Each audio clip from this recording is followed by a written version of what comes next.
Hello everyone, welcome back to my channel. और हम जो है ये देख रहे थे चैरिटेबल ट्रस्ट को, तो आज हम उसी टॉपिक को आगे डिस्कस करेंगे और इसके साथ साथ हम पीछे का हमने जो भी पढ़ा है उसको रिवाइज भी करेंगे।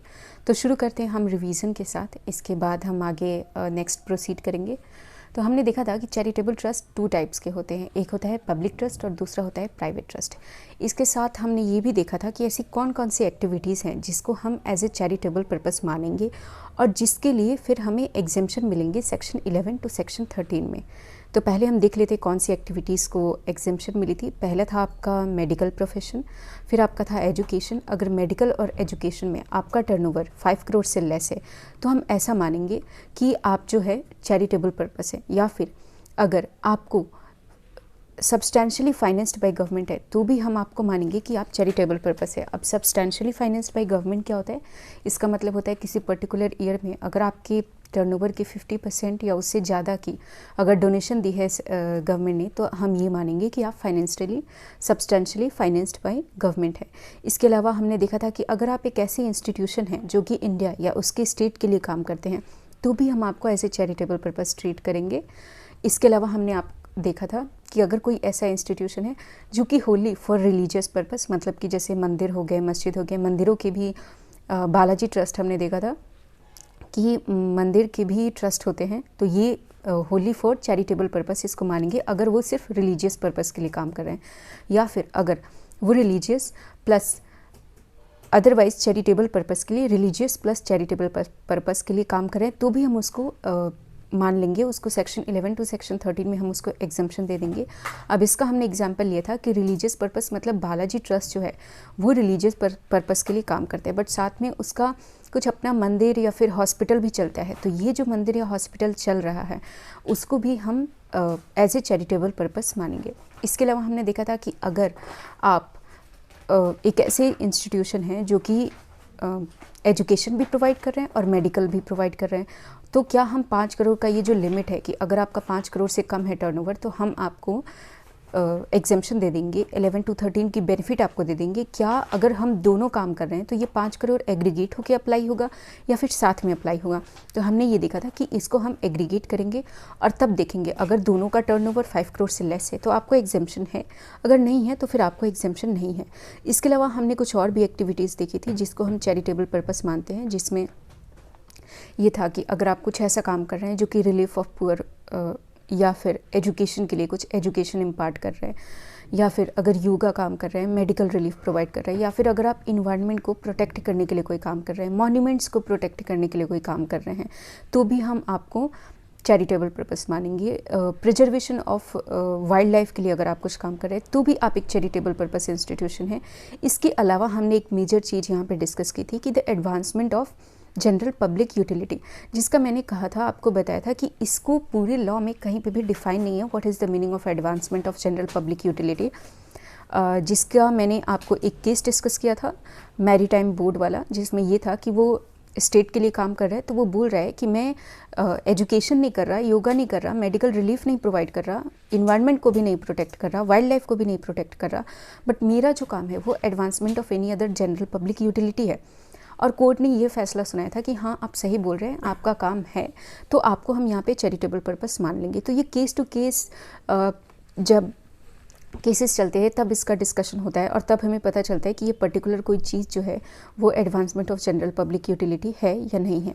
इसके अलावा हमने आगे ये देखा था कि अगर आप चैरिटेबल इंस्टीट्यूशन हैं तो आपको अपनी 85% इनकम को अप्लाई कर देना है, जिसके बारे में मैंने आपको कहा था एप्लीकेशन का पूरा मीनिंग हम आगे चल के देखेंगे, क्योंकि एप्लीकेशन अपने आप में एक बहुत बड़ा टर्म है, उसके एक डिफाइंड है वो कि एप्लीकेशन हम किस चीज़ को बोलते हैं। और इसके अलावा हमने देखा था कि अगर आप advancement of general public utility कर रहे हैं तो आपके लिए एक चीज़ दी हुई है कि आपको अपना जो आप एडवांसमेंट भी कर रहे हैं और साथ में कुछ कमर्शियल पर्पस के लिए भी काम कर रहे हैं, तो आपकी जो कमर्शियल रिसीट है, जो ट्रेड से आपको रिसीट है, वो टोटल रिसीट का 20% से ज़्यादा नहीं होना चाहिए। अगर वो 20% से ज़्यादा है तो फिर आपकी जो चैरिटेबल पर्पस की जो वैलिडिटी है, आपको जो 11 टू 13 के बेनिफिट है वो आपको नहीं मिलेंगे। जबकि ये सिर्फ 20% की जो लिमिट है ये सिर्फ advancement of general public utility के लिए ही अप्लाई होती है। अदरवाइज़ अगर आप कुछ काम कर रहे हैं, जैसे कि आप योगा के लिए कुछ कर रहे हैं और अगर आपको उसमें कुछ एज ए ट्रेड बिजनेस भी कुछ रिसीव हो रहा है, तो हम 20% की लिमिट को नहीं देखेंगे। ठीक है, ये भी हमने देख लिया था। आगे और हम देखते हैं हमने क्या क्या देखा था। Okay, one point to be noted, मैंने ये कहा था, जैसे मैं आपको एक चीज़ बताती हूँ कि आप जितना भी, सपोज़ अगर आप 100 रुपीज़ इनकम आप अर्न करते हैं तो आपको 85% अपना खर्च करना होता है, मीन्स अप्लाई करना होता है। अप्लाई को मैंने बोला था लेमन लैंग्वेज में समझते हैं तो खर्च करना होता है। अब वो खर्च हम किस चीज़ पे कर सकते हैं इसको हम बाद में देखेंगे, बट एप्लीकेशन का मतलब यहाँ पे समझिए कि खर्च करना होता है। और 15% इनकम को लास्ट की वीडियो में मैंने बोला था कि you can accumulate till 5 year, but वो एक्यूमुलेशन 5 ईयर तक नहीं है, मैंने डिस्क्रिप्शन में लिखा भी था कि it can be accumulated up to infinite period of time. और मैंने ये भी कहा था, अभी जब मैं बुक्स को पढ़ रही थी तो मेरी एनालिसिस गलत हो गई थी, और मैंने ये भी कहा था कि पहले ये नहीं था, बल्कि जो पहले का लॉ है और अभी का लॉ है दोनों सेम था, दोनों सेम ही है, चेंज नहीं आया है। मुझे समझने में थोड़ी दिक्कत हो गई थी। 15% you can accumulate for infinite time period, और ओवर एंड अबव 15% अगर आप एक्यूमुलेट करते हैं तो फिर आपको उसके लिए एक अलग सेक्शन होता है। आपको उस पैसे को सेक्शन 11 सब सेक्शन 5 में जो इन्वेस्टमेंट्स दी हुई हैं आपको उसमें उस पैसे को रखना होता है, और आप जो है उसको मैक्सिमम 5 साल तक के लिए रख सकते हैं उसमें। उसके बाद से आपको उस पैसे को यूटिलाइज़ कर देना होता है। आपको अथॉरिटी को एक लेटर लिखना होता है कि मैं इस पैसे को एक्यूमुलेट कर रहा हूँ और मैं इस पैसे को आगे कितने सालों में, मैक्सिमम 5 ईयर दिया हुआ है, आप खुद से 2 साल 3 साल 4 साल बोल सकते हैं, और जितना आपने बोला है उतने सालों में आपको वो पैसा जो है मोर देन 15% वाला वो आपको खर्च कर देना होता है। अगर आपने नहीं खर्च किया तो हम उस पर्टिकुलर ईयर में आपको वो इनकम बना लेते हैं। ये सारी चीज़ें हमने लास्ट क्लास में देखी थी और हमने एग्जाम्पल भी देखे थे उसके ऊपर बेस्ड, और साथ में मैंने आपको ये भी कहा था कि ये जो भी मैं पढ़ा रही हूँ या फिर जो भी मैं एग्जाम्पल बोल रही हूँ, you can easily find it out. ये जो इंस्टीट्यूट का मटेरियल है वहाँ से आपको सारे एग्जाम्पल्स और सारी चीज़ें मिल जाएंगी। ठीक है, तो आज की क्लास अब हम शुरू करते हैं। और लास्ट क्लास में भी मैंने एक चीज़ कहा था कि आप किसी भी टीचर से क्लासेस ले रहे हो, डज नॉट मैटर, आपको बस एक ही चीज़ करनी है कि आप कुछ भी पढ़ते हो, आप इंस्टीट्यूट का स्टडी मैट मत पढ़ो, नॉट ए प्रॉब्लम। नहीं समझ में आती बहुत से लोगों को, बट आपको एक काम करना है, आपको उसमें जो क्वेश्चंस दिए हुए हैं, इंस्टीट्यूट जो भी MTP RTP निकालती है उसके क्वेश्चंस आपको ज़रूर सॉल्व करने हैं, क्योंकि उसके क्वेश्चन बेस्ड होते हैं एग्ज़ाम के क्वेश्चंस के लिए। तो ये ध्यान रखना, कई बार तो ऐसा भी होता है कि सेम टू सेम क्वेश्चंस उठ के आ जाते हैं, आपको एग्ज़ाम में भी सेम टू सेम क्वेश्चन मिल जाएंगे। तो मेक श्योर कि आप उस क्वेश्चंस को अच्छे से देख लिया हो, लगा लिया हो, उसके कंसेप्ट को समझ लिया हो। तो अब हम आज की क्लास को शुरू करते हैं। यस, तो आज जो है हम एक टॉपिक से शुरू करने वाले हैं कि वैसे कौन कौन से अमाउंट है जो कि आपको not treated as application of income और जिसका डिडक्शन अलाउ नहीं होता है। मतलब आप खर्च तो करेंगे बट उसको आपका एप्लीकेशन ऑफ इनकम नहीं माना जाएगा और उसको आपको डिडक्शन भी नहीं मिलेगा। So let's start. पहला इस कैटेगरी में, इस टॉपिक में जो पहला हमारा टॉपिक है वो ये है कि जो भी आपको कॉर्पस डोनेशन होता है, इसको मैंने थॉरली डिस्कस किया था लास्ट क्लास में कि कॉर्पस डोनेशन को क्यों इन्होंने हटाया, कैसे पॉलिटिकल सिचुएशन हो गई थी। मेजरली यूपी में जो गवर्नमेंट थी वो ऐसे थोड़ी बहुत हेरा फेरी करती थी कॉर्पस डोनेशन लेके। उन्होंने बहुत सारे अपने चैरिटेबल पर्पस के इंस्टीट्यूशन बना रखे थे और अपने ही पैसे एज ए कॉर्पस डोनेशन इधर उधर करते थे। तो इसके लिए कॉर्पस डोनेशन को लॉ में से हटा दिया गया कि अगर कॉर्पस डोनेशन जो है अगर आप यूटिलाइज़ करते हैं, कॉर्पस डोनेशन मतलब वो डोनेशन होता है जो कि form part of capital. Corpus मतलब होता है कैपिटल। अगर कोई पर्सन आपको डोनेशन देता है विद ए स्पेसिफिक डायरेक्शन कि ये जो मैं डोनेशन दे रहा हूँ वो आपकी कॉर्पस डोनेशन में ही जाना चाहिए, तो अगर आप उसको अप्लाई करते हैं, अगर आप उसको खर्च करते हैं तो उसको हम एप्लीकेशन ऑफ इनकम नहीं मानेंगे। क्यों? क्योंकि वो आपका इनकम ही नहीं बनती, तो उसका खर्च करना भी हमारा एप्लीकेशन ऑफ इनकम नहीं होता है। तो ये होता है हमारा पॉइंट नंबर ए। हम डिस्कस कर रहे हैं कि अमाउंट, कौन से अमाउंट होते हैं जिसका खर्च करना हमारा एप्लीकेशन ऑफ इनकम नहीं होता है। सेकंड पॉइंट होता है हमारा अमाउंट आउट ऑफ लोन या borrowing not to be treated as application of income.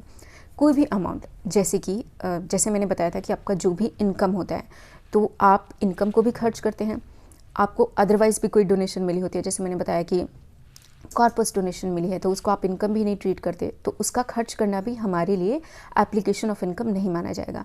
आपके पास वो भी पैसे होंगे जो कि आपने लोन लिया था, उस लोन वाले पैसे से आप मशीन खरीद रहे हैं या जो भी खरीद रहे हैं, तो मैंने आपको बताया था कि परचेज़ ऑफ मशीनरी भी जो होती है उसको भी हम एप्लीकेशन ऑफ इनकम मान सकते हैं, फॉर द प्रोवाइडेड कि आप जो है उसका डेप्रिसिएशन एप्लीकेशन ऑफ इनकम नहीं मानेंगे। आपको दोनों में से कोई एक लेना पड़ेगा, either you can take application और डेप्रिसिएशन, या फिर आप उसके परचेज़ को एप्लीकेशन ऑफ इनकम मान लें, दोनों ही नहीं माना जाएगा।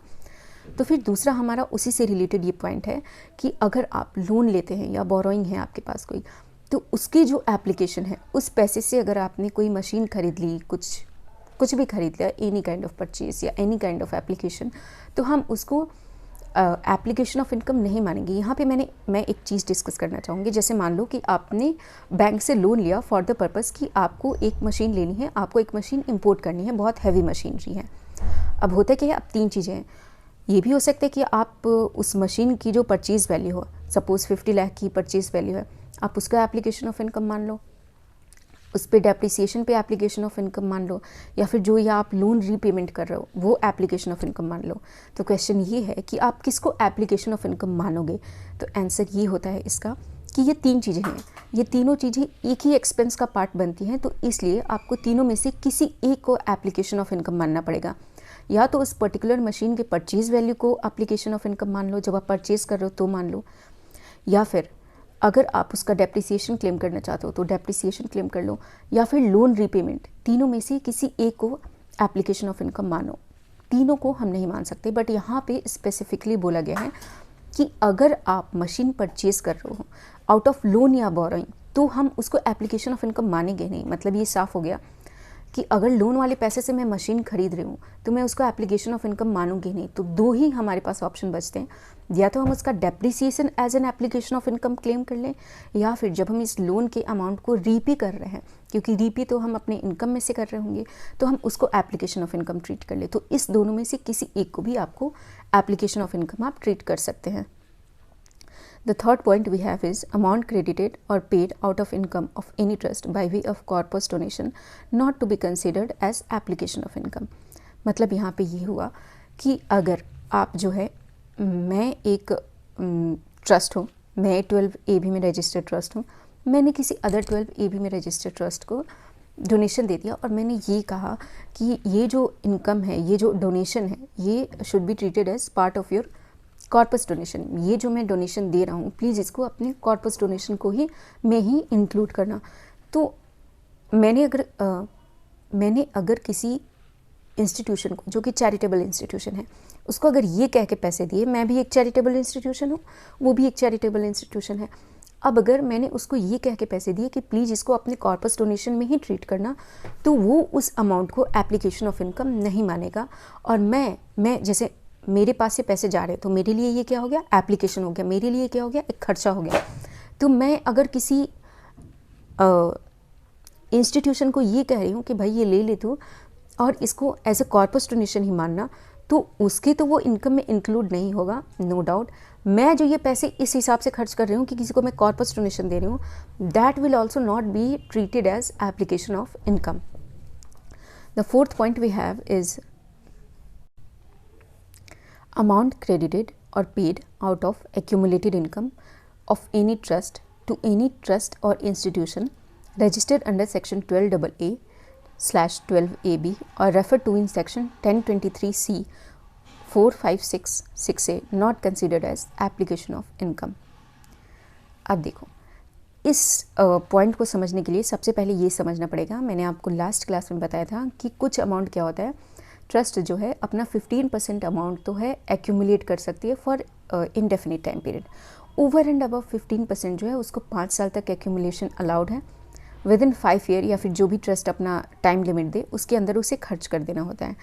अब ये यहाँ पे बोल रहे हैं कि उस एक्यूमुलेशन में से जो आपने पैसे एक्यूमुलेट करे थे, उस एक्यूमुलेशन में से अगर आप पैसे निकाल रहे हो, बिकॉज मेजरली वो जो पैसे होते हैं, जैसे मैंने आपको बताया कि स्कूल या फिर मेडिकल इंस्टीट्यूट जो होते हैं या फिर रिलीजियस पर्पस के लिए, तो एक स्कूल, एक एग्जांपल लेते हैं, एक स्कूल मोर देन 15% कब एक्यूमुलेट करता है? जब वो ये सोचता है कि मैं अब एक हॉस्टल खोलूँगा, या फिर मैं अब एक नई स्कूल की बिल्डिंग बनवाऊँगा, या फिर कुछ प्लेग्राउंड बनवाऊँगा।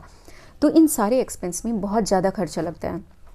तो और ये ऐसा नहीं होता कि एक साल में मैं एक्यूमुलेट कर दूं और ये सारी चीज़ें कर लूं। इसके लिए फॉर द कंटिन्यूअस 2 या 3 साल तक मुझे कुछ पैसे इकट्ठे करने पड़ेंगे और फिर मुझे उसे खर्च करना पड़ेगा। तो ये जो चीज़ें होती हैं इन सारी चीज़ों में क्या होता है, ये सारी चीज़ों के लिए एक ट्रस्ट जो है, एक स्कूल या फिर एक मेडिकल इंस्टीट्यूशन या फिर एक रिलीजियस पर्पज़ के लिए जो चीज़ें बनी होती हैं, वो इन सारी चीज़ों के लिए पैसे इकट्ठे करती हैं। अब आपने पैसे इकट्ठे कर लिए, मोर देन 15% इकट्ठे कर लिए, और आप क्या करते हैं आगे जाके कि उस पैसे में से उठा के एक अनदर ट्रस्ट को दे देते हैं जो कि रजिस्टर्ड है 12A या 12AB में। तो ये जो आपने पैसे उठा के किसी और को दे दिए, इसको हम एप्लीकेशन ऑफ इनकम नहीं मानेंगे, ये यहाँ पे ये कह रहे हैं। तो हमारा ये जो टॉपिक है, ये हेडिंग कि हम किस किस चीज़ को एप्लीकेशन ऑफ इनकम नहीं मानेंगे, ये यहाँ पे ख़त्म होता है। एक बार शॉर्ट रिवाइज करा देती हूँ आपको कि कौन कौन सी चीज़ें हैं। 4 चीज़ें आती हैं हमारे पास। पहला हमारे पास आता है वो ये है कि अगर कॉर्पस डोनेशन है, किसी ने आपको कॉर्पस डोनेशन दिया है विच स्पेसिफिक डायरेक्शन कि this amount should be treated as your corpus donation, तो उसका जो एप्लीकेशन होगा that should not be treated as application of income, क्योंकि कॉर्पस डोनेशन हमारा इनकम नहीं बनता है, तो उसको एप्लीकेशन ऑफ इनकम ट्रीट करना एक बहुत बड़ी बेवकूफ़ी है। दूसरा हमारा पॉइंट है वो ये है कि अगर आप एक लोन के पैसे को यूटिलाइज़ करते हैं तो उसको हम एप्लीकेशन ऑफ इनकम नहीं मानेंगे। उसका फर्दर जो डेप्रिसिएशन है या फिर रीपेमेंट ऑफ लोन है, उसको हम एप्लीकेशन ऑफ इनकम मानेंगे, बट दोनों में से किसी एक को हम एप्लीकेशन ऑफ इनकम चूज़ कर सकते हैं। ईदर उसका डेप्रिसिएशन अगर आप एक एसेट परचेज कर रहे हैं तो, या फिर रीपेमेंट ऑफ लोन या बोरोइंग को हम एप्लीकेशन ऑफ इनकम मान सकते हैं। तीसरा हमारे पास पॉइंट आया कि अगर एक ट्रस्ट दूसरे ट्रस्ट को पैसे देती है विद ए स्पेसिफिक डायरेक्शन कि ये तुम्हारे कॉर्पस डोनेशन का पार्ट बनेंगी, तो इसको भी हम, जैसे मैं पैसे दे रही थी एक अलग ट्रस्ट को, तो मेरे लिए ये एप्लीकेशन ऑफ इनकम नहीं होगा, और वो as a corpus donation receive कर रही है तो उसके लिए भी वो एप्लीकेशन इनकम का पार्ट तो बनेगा ही नहीं, विच इज़ बेसिक, क्योंकि हम ये जानते हैं कि कॉर्पस डोनेशन जो होता है वो एप्लीकेशन ऑफ इनकम नहीं होता। चौथा हमारे पास पॉइंट आया था, यही 4 चीज़ें हैं, लास्ट पॉइंट में डिस्कस कर रही हूँ कि अगर मैं एक ट्रस्ट हूँ और मैंने कुछ पैसे इकट्ठे किए, इकट्ठे करने के बाद से मुझे अलाउड है कि मैं मोर देन 15% 5 ईयर तक इकट्ठा कर सकती हूँ, और उस एक्यूमुलेट किए हुए पैसे में से मैंने किसी एक अलग ट्रस्ट को उस पैसे में से निकाल के दे दिए। मैंने ये नहीं कहा कि ये तुम्हारे कॉर्पस डोनेशन का पार्ट बनेगा, यहाँ पे आगे वाले पॉइंट से कंफ्यूज मत हो जाना। कॉर्पस डोनेशन का पार्ट बना वो तो होगा ही नहीं, बट मैं ये स्पेसिफिक नहीं बोल रही हूँ कि ये तुम्हारे कॉर्पस डोनेशन का पार्ट बनेगा। मैं सिर्फ उस पैसे को यूटिलाइज़ कर रही हूँ। जैसे मैंने पैसे कहाँ से उठाए, तो जो मैंने एक्यूमुलेट किए थे, तो मेरे एक्यूमुलेशन वाले पैसे को लॉ यहाँ पे ये कहता है कि जो एक्यूमुलेट किए हैं आपने पैसे, उसको आप वहीं पे खर्च करो जहाँ पे आपने बोला था। जब आपने अथॉरिटी को लेटर लिखा था तो आपने कहा था कि मैं इस चीज़ के लिए इस पैसे को इकट्ठा कर रहा हूँ, तो आपको सिर्फ वहीं पे यूटिलाइज़ करना अलाउड है, उसके अलावा कहीं अलाउड नहीं है। तो यही चीज़ है, इसी चीज़ को प्रिवेंट करने के लिए कि मिस यूटिलाइजेशन ना हो, उसी चीज़ के लिए ये यहाँ पे ये बोलते हैं कि अगर आप उस पैसे में से उठा के किसी अदर रजिस्टर्ड ट्रस्ट जो कि 12A या 12AA या फिर AB में रजिस्टर्ड है, उसको उठा के दे देते हो, तो फिर हम इसको एप्लीकेशन ऑफ इनकम नहीं मानेंगे। ये पॉइंट हमारे यहाँ पे ख़त्म होता है। अब हम आगे डिस्कस करने वाले हैं provision of section 40AIA, 40A3 and 40A3A apply in case of application of income by trust.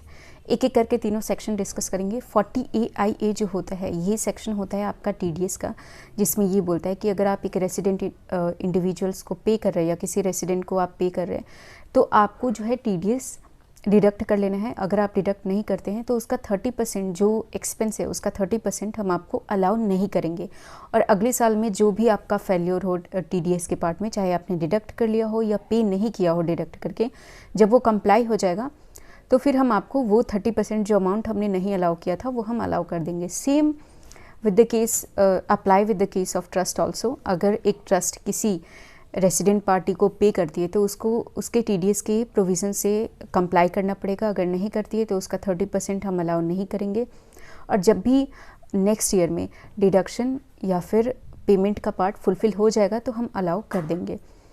दूसरा हमारा सेक्शन आता है 40A3। ये सेक्शन ये बोलता है कि आपको मोर देन 10,000 से जो भी एक्सपेंस है, जो भी आप पे कर रहे हैं, उसको जो पेमेंट का जो ऑप्शन होना चाहिए, वेयर द ट्रस्ट इनकर any expenditure in respect of which a payment or aggregate of payment made to a person in a day otherwise than by account, pay, check, bank, draft, ECS or through such other prescribed electronic mode।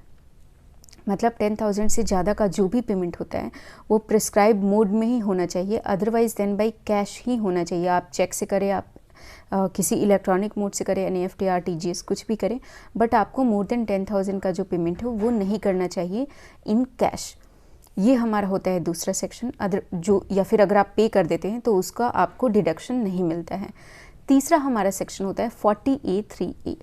ये section ये बोलता है suppose आपने on the basis of accrual आपने एक expense को allow कर लिया, एक 50,000 का एक्सपेंस था, आपने कहा कि अब ये पे तो हुआ नहीं है बट अक्रूअल बेसिस पे ये अलाउ हो जा रहा है आपके एक पर्टिकुलर ईयर 2021 में, बट आगे जाके आप उसका जो पेमेंट है वो आप कैश में कर देते हैं।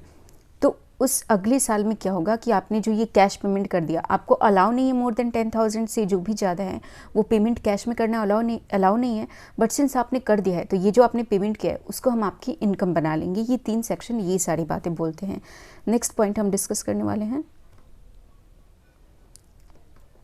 नो सेट ऑफ और deduction allowable in case of any no set off और deduction allowable of any excess application of earlier previous year.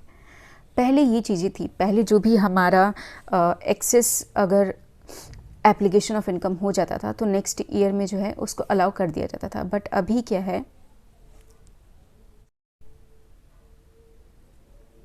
But अभी ऐसा क्या हो गया है कि with effect from EY 22-23 no set off और डिडक्शन और allowable of any excess application of any of the year preceding the previous year shall be made for computation of income required to be applied or accumulated during the previous year. For example, excess application of AY 21-22 cannot be reduced to determine the income to be applied or accumulated during the year previous year 21-22 AY 22-23। इसको समझाती हूँ आपको easy शब्दों में।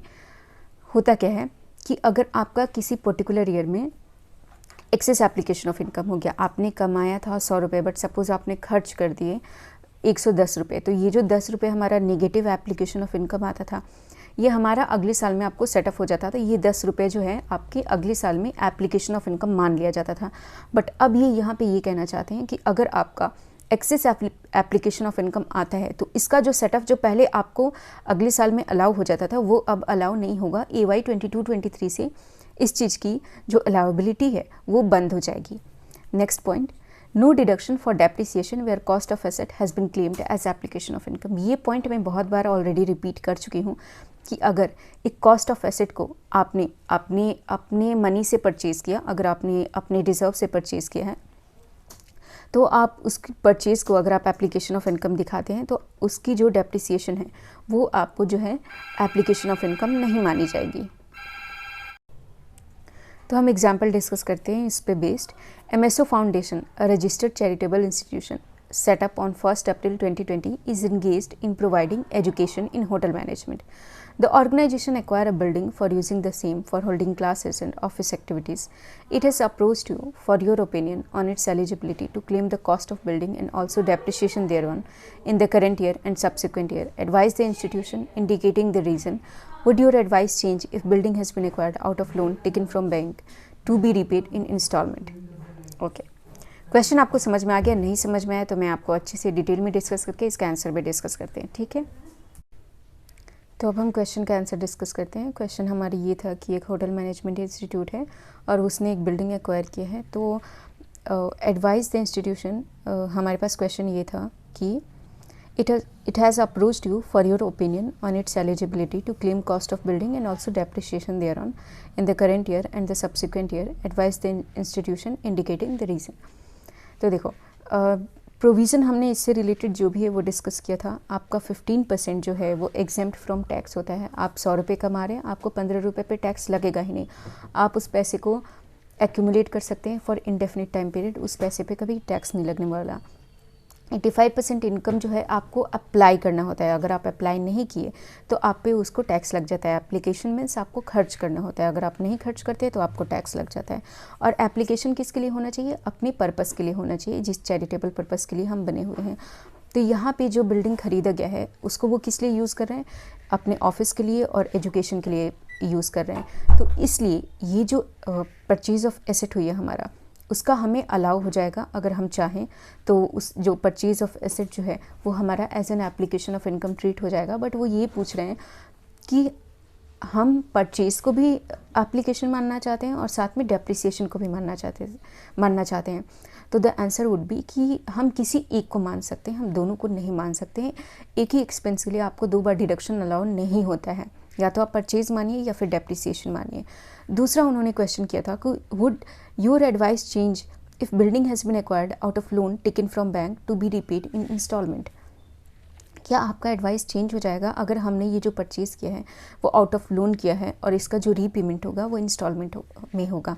तो इससे related provision भी हमने डिस्कस किया है अच्छे से कि जो लोन आउट ऑफ मतलब जो लोन के पैसे से जो परचेज़ होती है उसको हम एप्लीकेशन ऑफ इनकम नहीं मानते हैं। हम 2 चीज़ों को एप्लीकेशन ऑफ इनकम मान सकते हैं इस केस में, या तो उस पे जो हम डेप्रिसिएशन दे रहे हैं उसको हम एप्लीकेशन ऑफ इनकम मान लें, या फिर जो हम लोन का रीपेमेंट कर रहे हैं उसको हम एप्लीकेशन ऑफ इनकम मान लें। तो दोनों ही आंसर हमारा कंप्लीट हो गया। अब हम चलते हैं अपने नेक्स्ट क्वेश्चन की तरफ। मैं कोशिश करती हूँ अपनी क्लास में कि जो भी स्टडी मैट में क्वेश्चंस दिए हुए हैं अपार्ट फ्रॉम एमटीपी और आरटीपी तो बाद में डिस्कस करेंगे, बट स्टडी मैट के सारे क्वेश्चंस को मैं डिस्कस कर लूँ। तो नेक्स्ट क्वेश्चन है हमारा, अ charitable institution registered under section 12AB of the income tax act 1961 filed in form number 10 for seeking permission to accumulate unpaid income under section 11(2) of the act for the object of the institution। जो institution का object है उसी के लिए जो है institution जो है कुछ पैसे को इकट्ठा करना चाहती है, and submitted it to the assessing officer along with the resolution for accumulation. The assessing officer found that the object for which accumulation was sought were not particularized in as much as they covered the entire range of object in the institution. Can the EO deny the benefit of accumulation in such case? Okay, so this was the question. Answer इसका हम detail में discuss करते हैं। आप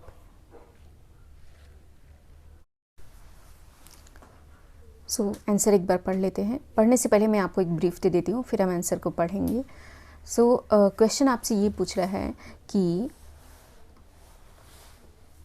एओ जो है institution ने कुछ पैसे जो है इकट्ठा करना चाहती है। उसने फॉर्म नंबर 10 फाइल किया है और वो परमिशन ले रही है असेसिंग ऑफिसर से कि मैं इस चीज़ के लिए, मैं अपने ऑब्जेक्ट के लिए पैसे जो है एक्यूमुलेट कर रहा हूँ, बट असेसिंग ऑफिसर जो है उसको अलाउ नहीं करता है ऑन द रीज़न दैट उन्होंने पर्टिकुलर लाइक ऑब्जेक्ट, एक कंपनी का ऑब्जेक्ट 2-3 चीज़ें हो सकती हैं। जैसे कंपनी का एमओए एओ में उसके लिखा होता है ना कि कंपनी किस चीज़ के लिए काम करेगी, उसी तरीके से होता है ऑब्जेक्ट। यहाँ पे भी इंस्टीट्यूशन को, चैरिटेबल इंस्टीट्यूशन को डिफ़ाइन करना पड़ता है कि वो किस चीज़ के लिए ऑपरेट करेंगे। तो यहाँ पे इंस्टीट्यूशन ने सिर्फ ये कहा कि मैं अपने ऑब्जेक्ट के लिए पैसे इकट्ठा कर रहा हूँ, but for particular which object. हो सकता है कंपनी, इंस्टीट्यूशन जो है 2 चीज़ों में डील करती हो, इसका अपना मेडिकल इंस्टीट्यूशन भी हो और साथ में स्कूल भी हो, और उसने सिर्फ ये बोल दिया कि मैं अपने ऑब्जेक्ट के लिए पैसे इकट्ठे कर रही हूँ। पर्टिकुलर ऑब्जेक्ट को डिफ़ाइन नहीं किया कि मैं इस पैसे को कहाँ पे खर्च करूँगी। तो इस बेसिस पे असेसिंग ऑफिसर ने डिनाई कर दिया एक्यूमुलेशन को। अब आपको इस पे अपना रीज़न बताना है कि असेसिंग ऑफिसर ने सही किया, गलत किया। तो एक पर्टिकुलर केस है आपके स्टडी मैट में जिसमें ये लिखा हुआ है, the name of the case is Bharat Krishna Samaj versus deputy director of income tax. 2008 का केस है। अब इसमें हुआ क्या था कि कोर्ट ने साफ साफ कहा था, इनकम टैक्स के में ये साफ साफ कहा गया था कि अगर एक ट्रस्ट सिर्फ आपको इतना बताती है, जब भी ट्रस्ट को मोर देन 15% एक्यूमुलेट करना होता है तो उसको असेसिंग ऑफिसर को लेटर लिख के ये बोलना पड़ता है कि सुनो, मैं एक्यूमुलेट कर रहा हूँ इतने पैसे और इतने टाइम पीरियड के लिए। बिकॉज मोर देन 15% आपको सिर्फ 5 साल के लिए अलाउड है, तो या आप मैक्सिमम 5 ईयर लिख दो उसमें कि मैं 5 साल के लिए इकट्ठा कर रहा हूँ, या फिर अब अगर आप 2-3 साल के लिए करना चाहते हो तो वो लिख दो। तो यहाँ पे क्या हुआ कि इंस्टीट्यूशन ने ये बता दिया कि मैं इतने पैसे इकट्ठा कर रहा हूँ, मैं कितने सालों के लिए इकट्ठा कर रहा हूँ ये भी बता दिया, ये भी बता दिया कि मैं अपने ऑब्जेक्ट के लिए इकट्ठा कर रहा हूँ, बट ये नहीं बताया कि अपने किस ऑब्जेक्ट के लिए, पर्टिकुलरली उसको स्पेसिफाई नहीं किया। तो केस की जो रूलिंग आई थी बाद में ये आई थी कि ये ज़रूरी नहीं है, it is not necessary for a charitable purpose to particularise each and every object for which accumulation is sought. It is enough if the SSC seek permission for the accumulation for the object. आपको particularise करना ज़रूरत नहीं है, उसकी ज़रूरत नहीं है। आप सिर्फ अगर आप ये कहते हो कि मैं जो है इकट्ठा कर रहा हूँ पैसे अपने ऑब्जेक्ट के लिए, that is more than enough for you to permit you for the accumulation. Therefore, the assessing officer cannot deny the benefit of accumulation in this particular case. अब नेक्स्ट पॉइंट हम डिस्कस करते हैं। Next point हमारा ये है कि जैसे मैंने आपको बताया था, एक जब पूरा हमारा सिलेबस कवर हो जाएगा तो हम एक शॉर्ट इसकी जो समराइज़ करेंगे, इसका एक शॉर्ट रिवीजन करेंगे, क्योंकि अभी बहुत बिखरा हुआ लग रहा होगा कि हमने कब कहाँ पे क्या पढ़ा था, कहाँ पे क्या पढ़ा था। मैं भी जब पढ़ती थी तो मेरे साथ भी ऐसा होता था, जिस टॉपिक को पढ़ रहे हैं वो टॉपिक समझ में आता है, बट उसके पीछे क्या हो गया वो चीज़ें थोड़ा out of mind, out of site चली जाती हैं। तो जब हम इसका एक रोड मैप बना लेंगे, एक मैप बना लेंगे कि हमने ये चीज़ें पढ़ी हैं, तो ये चीज़ें और आसान हो जाएंगी। पहले हम अगला पॉइंट डिस्कस कर लेते हैं, बट वो हम करेंगे सबसे लास्ट में। उसके पहले जो भी हमारे पास पॉइंट है, जो भी टॉपिक है, हम उसको डिस्कस करेंगे। नेक्स्ट टॉपिक है हमारा moods specified in section 11 subsection 5। अब देखो, थोड़ा सा और बैकग्राउंड में इसके जाते हूँ। बैकग्राउंड में इसका क्या है कि आपको ये लिखा गया है कि अगर आप एक चैरिटेबल इंस्टीट्यूशन है, अप टू 15% आपको एग्जेम्प्ट है, उस पर कोई टैक्स नहीं लगने वाला। 15% के बाद जो 85% है उसको आपको अप्लाई करना होगा। अप्लाई किसके लिए करना होगा? आपको अपने जिस चैरिटेबल एक्टिविटी के लिए आप ऑपरेट कर रहे हैं, उस चैरिटेबल एक्टिविटी के लिए अगर आपने उसको अप्लाई कर दिया, खर्च कर दिया, तो फिर आपको उस पर टैक्स नहीं लगेगा। और अगर आप नहीं अप्लाई कर पाते वो 85%, तो जितना आपका अनअप्लाइड है उस पर टैक्स लग जाता है। ठीक है। एक प्रोविज़न हमने ये भी पढ़ा था कि आप 15% for indefinite time period accumulate कर सकते हैं। मोर देन 15% जो है आपको सिर्फ 5 साल तक एक्यूमुलेट करना अलाउ होता है। उस एक्यूमुलेशन में भी आपको असेसिंग ऑफिसर को ये लिखना पड़ता है कि मैं इतने पैसे एक्यूमुलेट कर रहा हूँ, इतने टाइम पीरियड के लिए एक्यूमुलेट कर रहा हूँ, और उस पैसे को उठा के आप, ऐसा नहीं है कि अगर इस ईयर मैं एक्यूमुलेट करना चाहूँ तो मैं बोलूँ कि मैं 50 लाख एक्यूमुलेट कर रहा हूँ और उस 50 लाख को उठा के जो है कहीं भी इन्वेस्ट कर दूँ। नहीं, उसके इन्वेस्टमेंट को, उस पैसे को टैक्स रेगुलराइज करता है कि आप उसका मिस यूटिलाइजेशन या मतलब कि जैसे ऐसा ना हो कि चैरिटेबल इंस्टीट्यूशन ये बेनिफिट क्यों मिल रहा है, ताकि आप सोसाइटी के लिए कुछ अच्छा काम कर रहे हो, रिलीफ ऑफ पुअर कर रहे हो, या फिर मॉन्यूमेंट को प्रिजर्व कर रहे हो, या फिर वाइल्ड लाइफ को प्रिजर्व कर रहे हो, और आप उस पैसे को उठा के स्टॉक मार्केट में लगा दिए या फिर कुछ भी गैम्बलिंग करने लगे, बेटिंग करने लगे। ये सब चीज़ों से रेगुलराइज करने के लिए ये जो एक्यूमुलेशन का पार्ट है उसकी इन्वेस्टमेंट कहाँ कहाँ हो सकती है, इसका डिफाइन है ये कि आप उस पैसे को कहाँ कहाँ इन्वेस्ट कर सकते हैं, और ये डिफाइन है सेक्शन 11 सबसेक्शन 5 में। तो अब हम देखते हैं कि सेक्शन 11 सबसेक्शन 5 में वो जो 5 साल के लिए हम एक्यूमुलेट करते हैं उसको हम कहाँ कहाँ लगा सकते हैं, कहाँ कहाँ इन्वेस्ट कर सकते हैं। पहला है हमारे पास investment in government saving securities. अगर गवर्नमेंट के कुछ सेविंग सिक्योरिटी हैं तो आप उसमें लगा सकते हैं। Deposit with post office saving bank, post office की सेविंग बैंक में आप लगा सकते हैं। डिपॉजिट विद शेड्यूल बैंक और cooperative bank. Investment in unit of the unit trust of India. Investment in central और state government securities. Investment in debenture issued by और on behalf of any company और corporation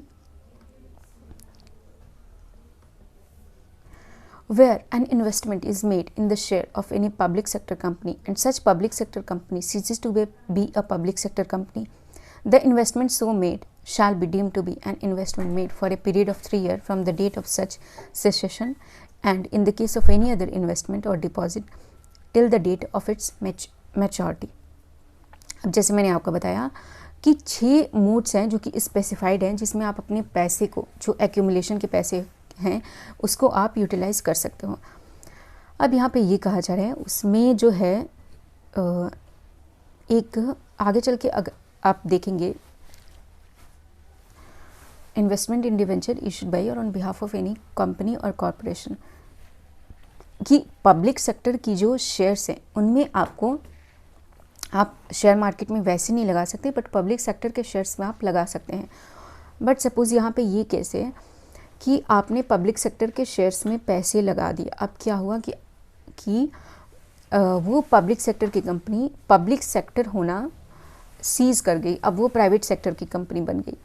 तो जो हमने invest किया है, क्या हम तुरंत ही उसका जैसे ही वो बनी वैसे ही हम मतलब इसको क्या ऐसा मान लेंगे कि this is non compliance of section 11 subsection 5 from my part?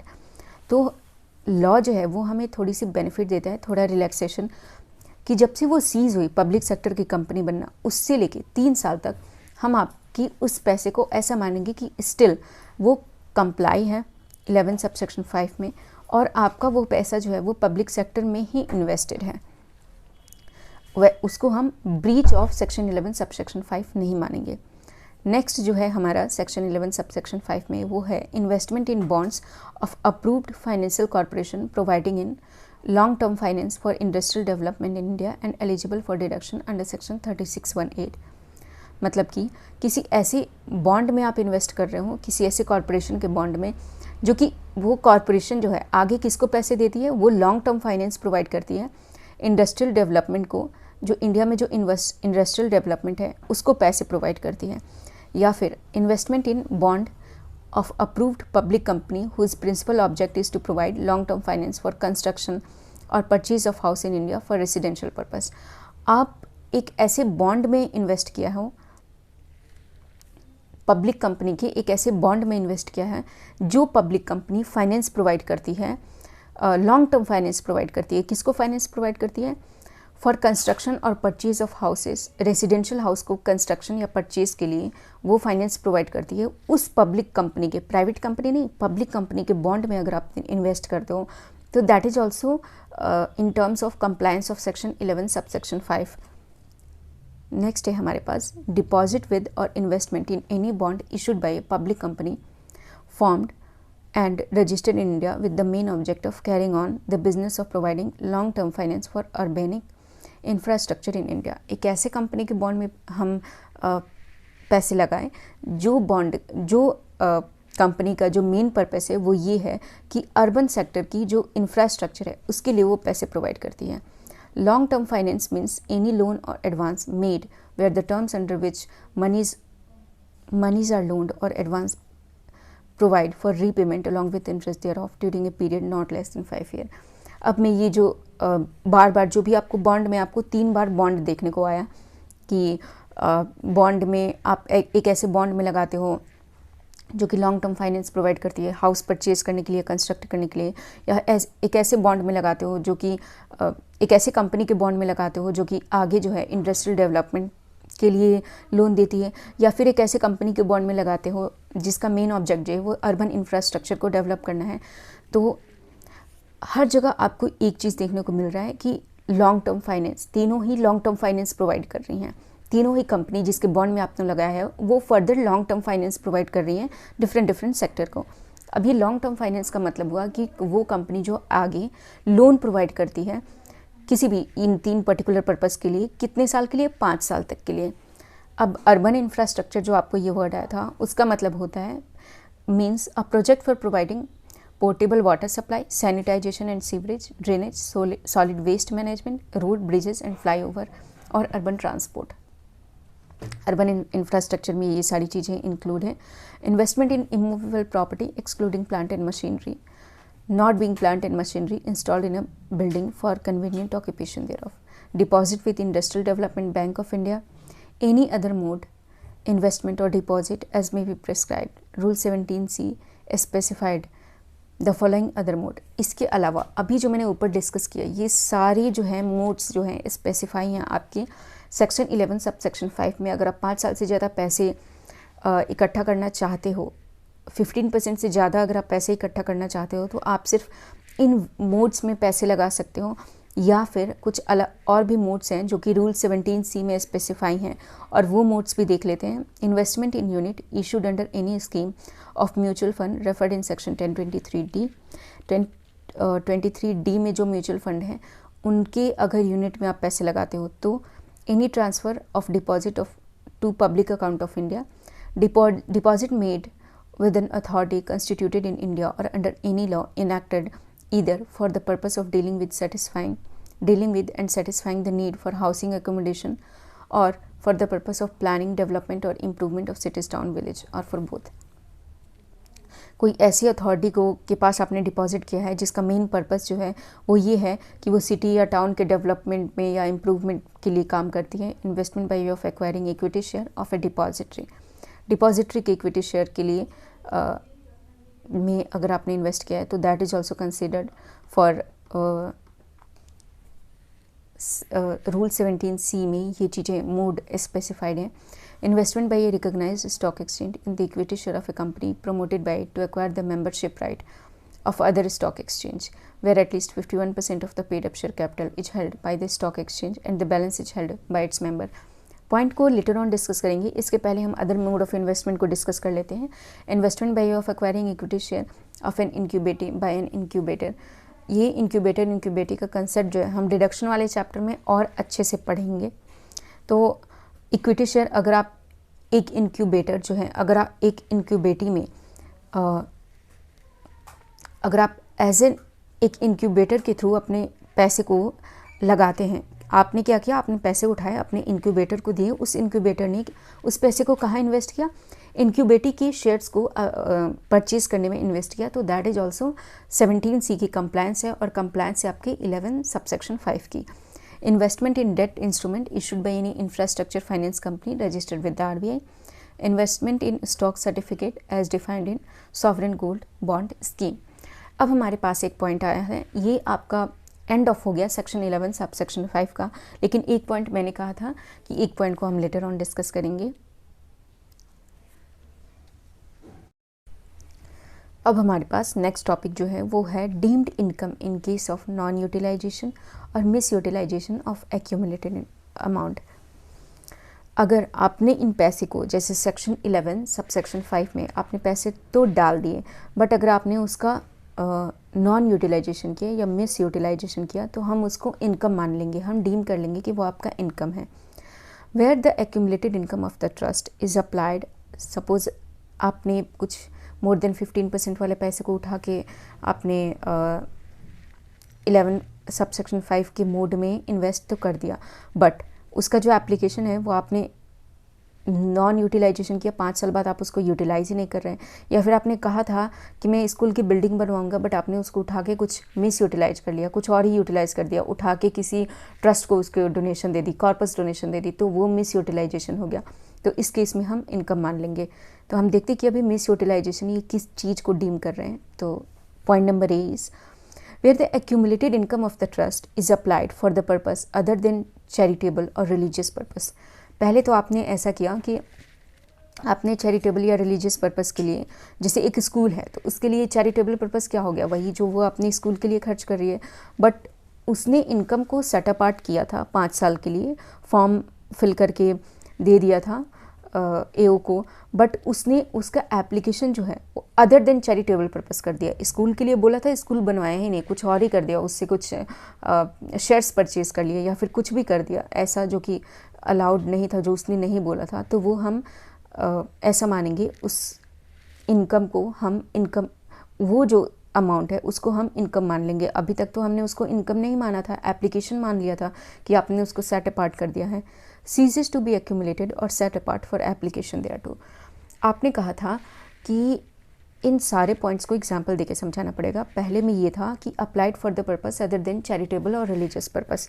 आप एक स्कूल है, आपने कहा था मैं हॉस्टल बनवाने के लिए पैसे इकट्ठा कर रहा हूँ, बट आपने उस पैसे को हॉस्टल नहीं बनवाया, आपने उस पैसे को उठा के किसी अदर चैरिटेबल पर्पस को दान दे दिया या फिर कुछ भी कर दिया, उससे आपने शेयर्स खरीद लिए या फिर उससे कोई फंक्शन ऑर्गेनाइज कर दिया, तो ये जो है आपको मिस यूटिलाइजेशन की कैटेगरी में आ गया और ये आपको जो है डीम्ड इनकम मान लिया जाएगा। या फिर ये बोल रहे हैं applied for purpose other then religious purpose. आप एक बालाजी मंदिर है, उसने अपना एक कुछ पैसा सेट अपार्ट किया था कि मैं अलग से कुछ भी करूँगा, एक नया मंदिर बनवा रहा हूँ या फिर कुछ भी कर रहा हूँ, बट उसने उस रिलीजियस पर्पस के लिए खर्च नहीं किया, कुछ और कर दिया, तो इसको भी हम मिस यूटिलाइजेशन मान लेंगे। और मिस यूटिलाइजेशन जैसे ही हम मानेंगे वैसे ही ये हमारा डीम इनकम बन जाएगा। Point number B is ceases to be accumulated और set apart for application thereto. आपने ये कहा था कि मैं 50 लाख रुपीज़ को एक्यूमुलेट कर रहा हूँ for the purpose of 5 year. आपने 3 साल बाद ही उस पैसे को निकाल लिया, सीजेस टू बी एक्यूमुलेटेड, मतलब यहाँ पे ये बंद हो गया एक्यूमुलेट होना, तो फिर ये भी मिस यूटिलाइजेशन हो गया और ये भी आपका इनकम बन जाएगा। सीजेस टू रिमेन इन्वेस्टेड और deposited in any of the mode mention under section 11 subsection 5 above, मतलब कि आपने पैसे निकाले थे, आपने ओ को लेटर लिखा, आपने उस पैसे को इन्वेस्ट किया। कहाँ पे इन्वेस्ट किया? जो ऊपर के आपने किसी बॉन्ड में इन्वेस्ट कर दिया, जो कि आगे इंफ्रास्ट्रक्चर, जैसे हमने देखा था ना कि investment in debt instrument bye any infrastructure finance company, आप किसी इंफ्रास्ट्रक्चर फाइनेंस कंपनी के डेट इंस्ट्रूमेंट में इन्वेस्ट कर सकते हैं। 11(5) में ये लिखा हुआ है। आपने ले जाके इन्वेस्ट तो किया, but ceases to remain invested, आपने कहा था 5 साल के लिए इन्वेस्ट करूँगा मैं, ये 5 साल के लिए एक्यूमुलेट कर रहा हूँ, बट वहाँ से आपने पैसे निकाल लिए, तो ये भी आपका मिस यूटिलाइजेशन हो गया और इसको भी हम डीम्ड इनकम मान लेंगे। Point number D is not utilized for the purpose for which it is so accumulated or set apart during the period as specified, not exceeding 5 years or in the year immediately following thereof. अब point number D बोलता है कि is not utilized for the purpose for which it is so accumulated or set apart. आपने जिस चीज़ के लिए बोला था, आपने बोला था कि मैं हॉस्टल बनवाऊंगा, एक स्कूल है जिसने बोला था कि मैं हॉस्टल बनवाऊंगा, बट आप एक्चुअली में हॉस्टल बनवा ही नहीं रहे हैं। 5 साल ख़त्म हो गए और आपने बनवाया ही नहीं hostel. Is not utilised for the purpose, utilise ही नहीं किया उन 5 सालों के लिए या 3 साल 4 साल जो भी आपने बोला था, उन ईयर के बाद आपने उसको यूटिलाइज ही नहीं किया, तो भी ये एक नॉन यूटिलाइजेशन हो गया और इसको भी हम इनकम मान लेंगे। अब यहाँ पे एक चीज़ थी, यहाँ पे और in the immediately following thereof, एक बार फिर से पढ़ती हूँ मैं इसको। Is not utilised for the purpose for which it is so accumulated, मतलब जिस पर्पस के लिए हमने एक्यूमुलेट किया था उस पर्पस के लिए हमने उसको यूटिलाइज ही नहीं किया, और set apart during the period specified, जिस पर्पस के लिए हमने जिस स्पेसिफाइड पीरियड तक उसको बोला था उस पर्पस के लिए हमने एक्यूमुलेट ही नहीं किया, और in the year immediately following thereof. इसका मतलब ये होता है, आपको लॉ में पीछे की क्लास में, जो इसके पहले मैंने क्लास अपलोड की है, उसमें मैंने बताया भी है कि आपका ये जो मोर देन 15% जब आप ये एक्यूमुलेट करते हैं तो आपको लॉ ये बोलता है कि वो 15% जो है आप मैक्सिमम 5 साल तक एक्यूमुलेट कर सकते हैं। 5 साल के बाद जो है आपको उस पैसे को विद इन 5 ईयर उस पैसे को क्या करना पड़ेगा, एक्यूमुलेट करके उसको एप्लीकेशन अपने उस, जब 5 साल ख़त्म हो रहे हैं तो उसके बाद से आपको उसको उस ईयर में, जिस ईयर में 5 साल ख़त्म हुए उस ईयर में उसको अप्लाई कर देना पड़ेगा, या फिर आपको एक बोनस ईयर मिलता है। मतलब 2010 में अगर आपने इन्वेस्ट किया तो 2015 और प्लस बोनस ईयर 2016, तो 2016 तक आपके उस पैसे का एक्यूमुलेशन यूटिलाइजेशन हो जाना चाहिए, एप्लीकेशन हो जाना चाहिए। बट यहाँ पे ना ही उन 5 सालों में आपने उस पैसे को यूटिलाइज़ किया जिस पर्पस के लिए आपने बोला था, ना ही उसके अगले साल। वही ये बोल रहा है कि और in the year immediately following thereof. तो ये मैंने एक नया पॉइंट आ रहा था, अगर पीछे की क्लास आपने नहीं देखी आप देख लीजिए, आपका जो है कंसेप्ट और क्लियर हो जाएगा। However, in computing the aforesaid period of 5 years, the period during which the income could not be applied for the purpose for which it is so accumulated or set apart due to an order or injunction of any court shall be excluded. इसको एक example देके समझाता हूँ। Suppose आप एक school हैं, आपने पैसे को सेट अपार्ट किया था, एक्यूमुलेट किया था फॉर द पर्पज़ कि आप इसका हॉस्टल बनाएंगे, बट जो लैंड है वही डिस्प्यूट में चली गई और कोर्ट ने उस पर स्टे ऑर्डर लगा दिया। तो आप चाह करके भी, आपकी इंटेंशन बिल्कुल सही है, बट आप चाह करके भी आप उस पर स्टे ऑर्डर की वजह से आप लैंड, अपना जो हॉस्टल बनाने का आपका जो सपना था वो पूरा हो नहीं सकता। तो यहाँ पे यही बोल रहा है कि ये जो 5 साल की कैलकुलेशन होगी, उस 5 साल के कैलकुलेशन में जितना कोर्ट का स्टे ऑर्डर जो पीरियड लगा है उसको हम एक्सक्लूड कर देंगे, क्योंकि उसमें आपका भी बस नहीं है ये 5 साल के लिए, आप भी उसमें कुछ नहीं कर सकते हैं। इसलिए उस टाइम पीरियड के लिए, उस टाइम पीरियड को जब तक कि कोर्ट का स्टे ऑर्डर है उसको हम एक्सक्लूड कर देंगे। 5वां पॉइंट है